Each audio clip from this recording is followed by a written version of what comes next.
That's not true. If I'm acting CEO, I am still in control of this company.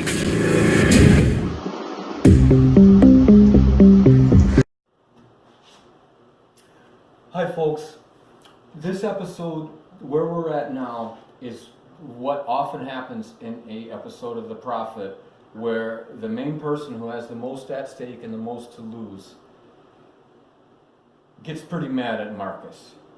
That's not unheard of, it's not unusual, and some of this news is tough and it's unpleasant. And also, one of the reasons I like the show, because my clients get mad at me when I tell them, you are not running your business right. Yeah, you came to me for patents and trademarks, and you want me to just stick to that. I suppose we can do that. But I can just tell you as an outside observer, someone who has an interest in seeing you do well, the reason you're struggling and having troubles are your own fault. You are taking self-defeating steps.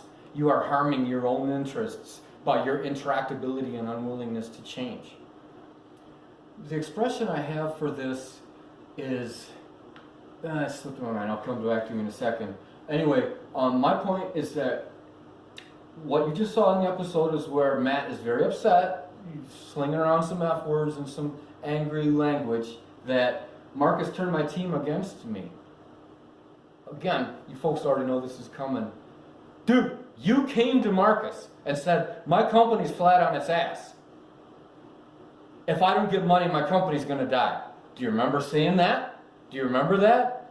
Well, you are now acting surprised that Marcus has figured out what the problems are with your company, and he's telling you. Isn't that what you went to him for in the first place? Nobody turned anybody against anybody. They went to Marcus and said, we're in trouble, what should we do? And now he's telling them what they should do. And he's telling Matt, you got a problem. Your lack of understanding of accounting principles and lack of understanding of spending, expenses, appropriate return on investment, and cash management is the problem here. And you came to me and you said, we have cash problems. Yes, you do. What's there to get mad about? But my clients sometimes don't like hearing it from me either. I'm not saying it's pleasant news, and I'm not saying I'm always the most pleasant attorney about informing them. But I believe in telling people. And I have had clients decide, I think I'm going to get my advice from somebody else now. Please return all my papers. I was only too happy to do so. And in fact, in some cases, they may have said that, but in fact, I was actually overjoyed, and I had induced them to be the one who first makes the move. Again, going back to the principle of Marcus trying to take Matt's company away from him. Matt, the company's already gone. The company's already flat on its ass. You violated your fiduciary duty. Marcus doesn't come in as a passive investor. He never does. He will never do that for anybody. Not once in the history of the episodes has Marcus agreed to come in as a passive investor. Now, Mark Cuban, Lori Greiner, Kevin O'Leary on Shark Tank, yeah, they're mostly passive. They don't have time to deal with your casery or other small business bringing in $1.7 million a year or some amount lower than that. They'll be largely passive.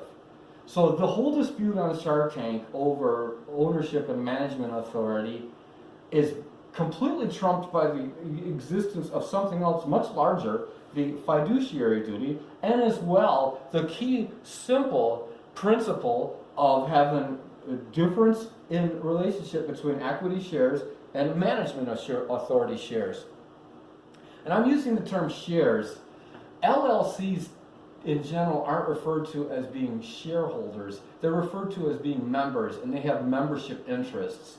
But so many people call them shares, like in an INC, that I'm just getting used to saying shares in the company, in the corporation.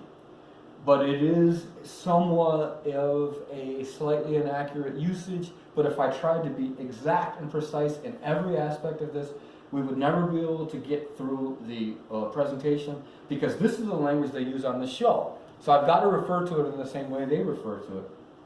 Okay, next, here's something I also like.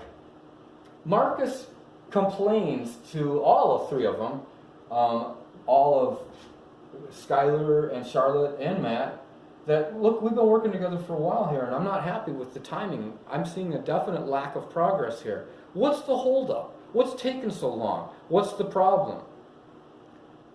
I don't have the right to ask my clients that. I will sometimes suggest it or say it, and they often don't answer or give me an unrealistic answer or an evasive answer.